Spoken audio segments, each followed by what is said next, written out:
The city of Detroit is known for a lot of things, such as the 1960s Motown sound that captivated the hearts of listeners and spread throughout the country. Or maybe you know it for its many Coney Islands, a place where you can snatch a hot dog with all the fixings. But the thing you hear most about is the square-style deep dish pizza, which has deep roots in the city of Detroit.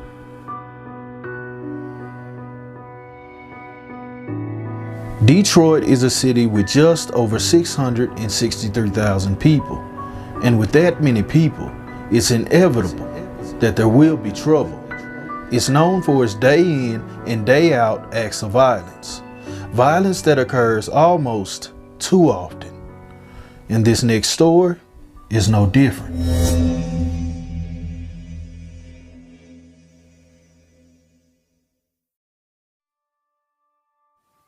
April 15th, 1999. The world would make way for Kabria Arnold. Kabria would be the youngest of 4 siblings. The place she called home, Detroit, Michigan. Kabria is described as a very loving spirit, someone who understood the importance of other people, and not just friends.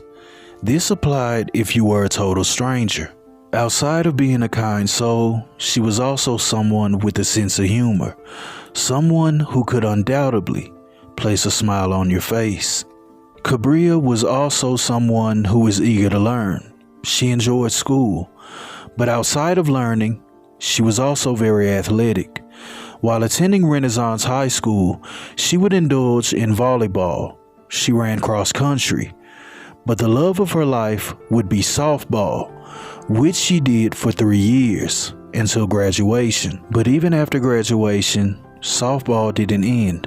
She would end up attending Michigan State University on a scholarship in which she played for the team. While attending the University of Michigan, she would be a public health major with plans to become a registered nurse, but she would also minor in business. By the year of 2019, Kabria Arnold would be 20 years old. She would be a well-rounded student with visions that aim for the stars.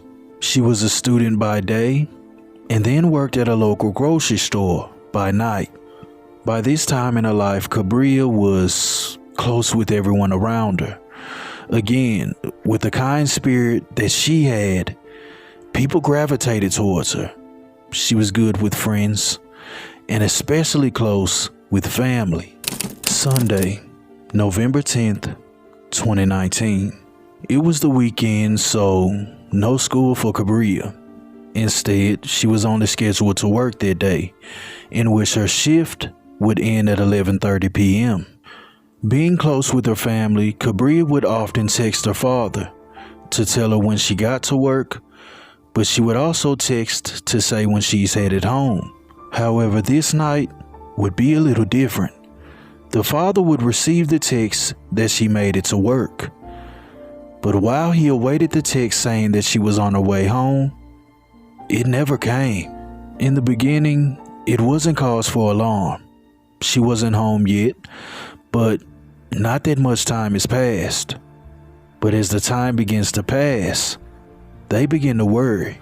The first step was to contact her social circle. However, after contacting her friends, no one had heard from her. So, the father and her sister would decide to hop in the car and go look for Kabria. The grocery store that Kabria worked at wasn't far. It was roughly a couple of miles away. However, before they would reach the grocery store, they would notice that on a side street, the police had it blocked off. They saw police lights and crime scene tape. So, out of curiosity, the sister would recommend that they drive down that street.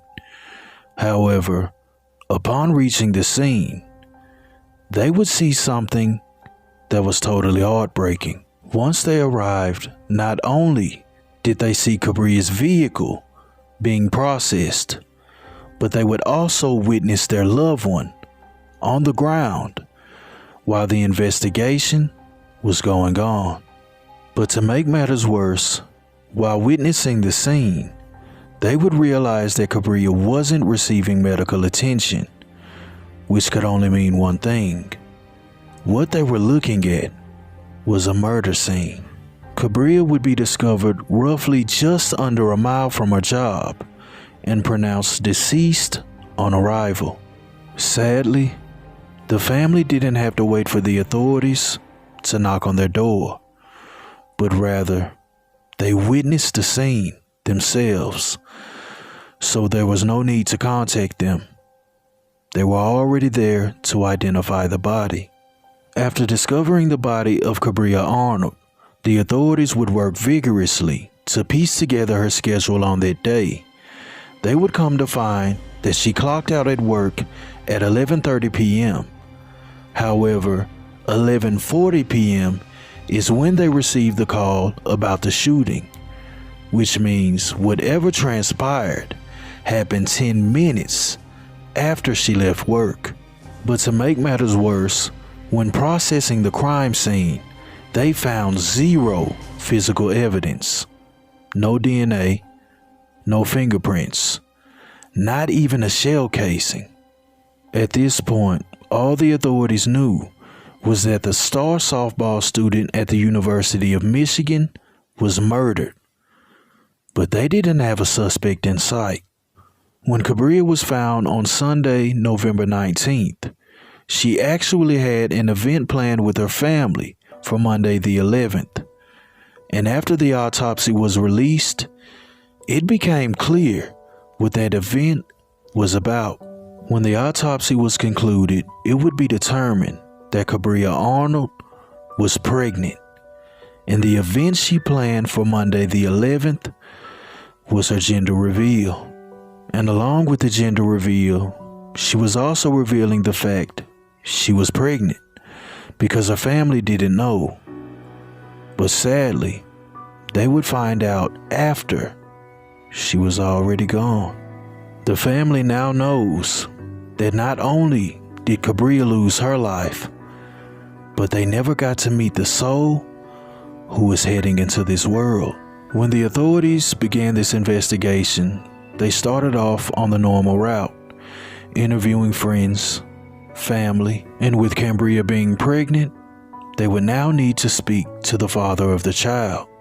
The investigators would manage to track down the father of the child, and they would interview him. But when they interviewed him, they would find a piece of knowledge that was very detrimental.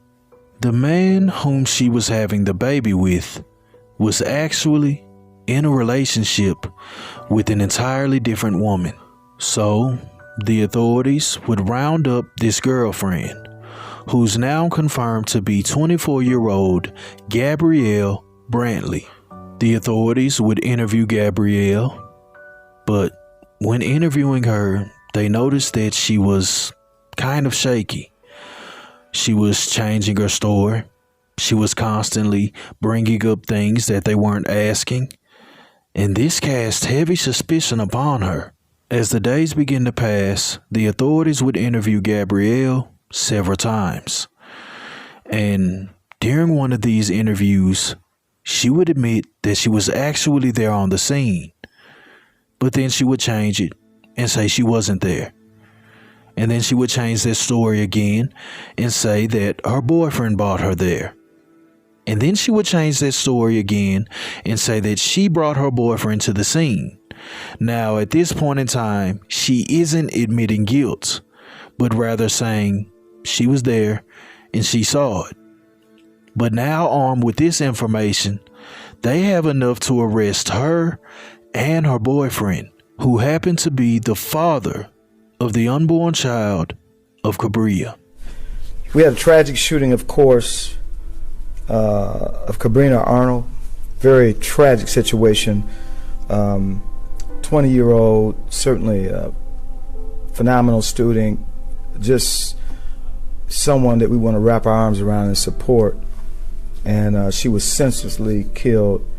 But we don't want to call this good news, but at least a sense of closure for the family.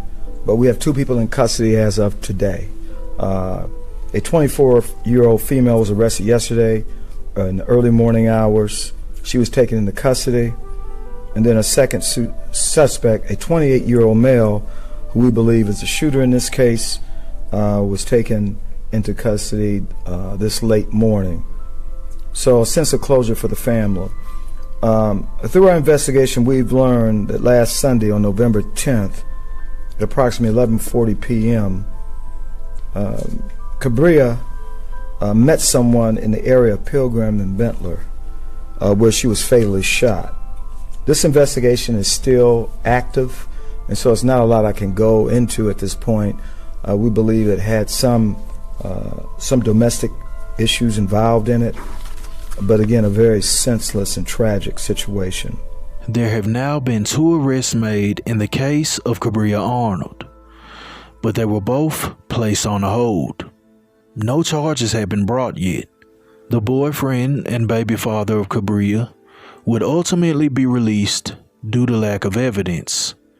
However, a witness would come forward who witnessed the actual incident.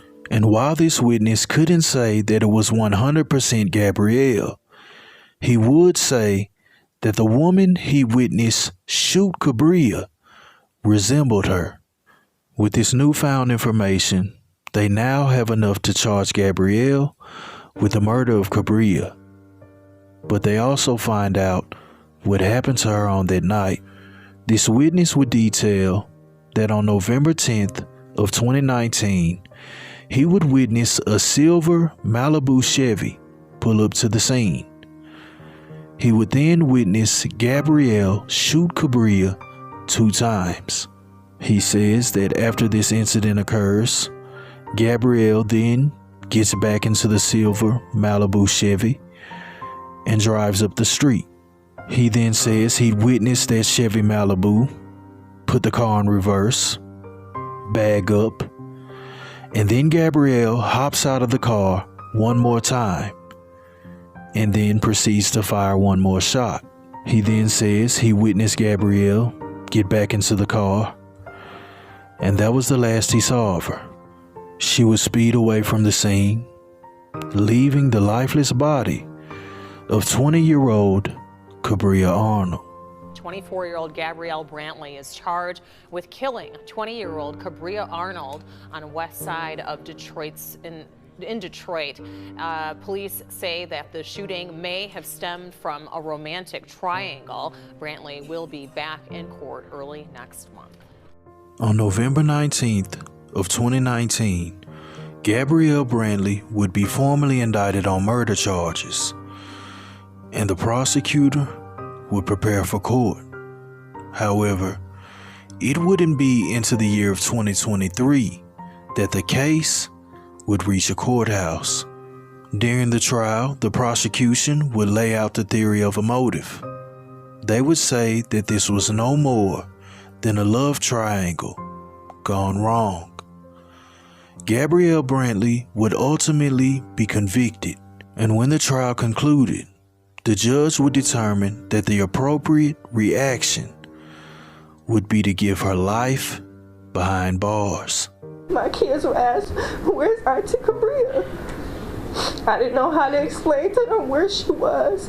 The pain's still raw for Paige Arnold 4 years after the murder of her sister, her best friend. Kabria Arnold, the 20-year-old, was pregnant with her first baby when she was gunned down on Detroit's west side in November of 2019. Kabria will be deeply missed. Her spirit, her energy. Not a day goes by that we all do not think about her or miss her presence. The accused killer, Gabrielle Brantley, she was involved with Kabria's ex-boyfriend, and it's alleged she shot and killed Kabria and her unborn baby. Kabria's body left lifeless in the street. Brantley was found guilty of first-degree murder. We miss our nephew was supposed to be here. My son doesn't have his cousin to play with. Kabria's sister Tiffany reading a statement from their father Kirk. I would love to have more grandkids. We love being a part of Kabria's world and expected for her to have a full and happy life. But now the closest we can get to her is just to visit her grave every day. No punishment that you receive will ever compare to the pain and torture that you have inflicted upon us. There is no real justice, only incarceration for a sick individual monster. What happened to 20-year-old Kabria Arnold was completely senseless. It's heartbreaking. It's totally sad. But even worse, she was about to welcome another life into this world. And that was all cut short because of the decision of another woman. Rest in peace, Kabria Arnold. Thank you for being a light for others. Kabria and I, we hung out a lot. We went bowling, skating, to the movies, out to eat. I am a lot of things, but a murderer I am not.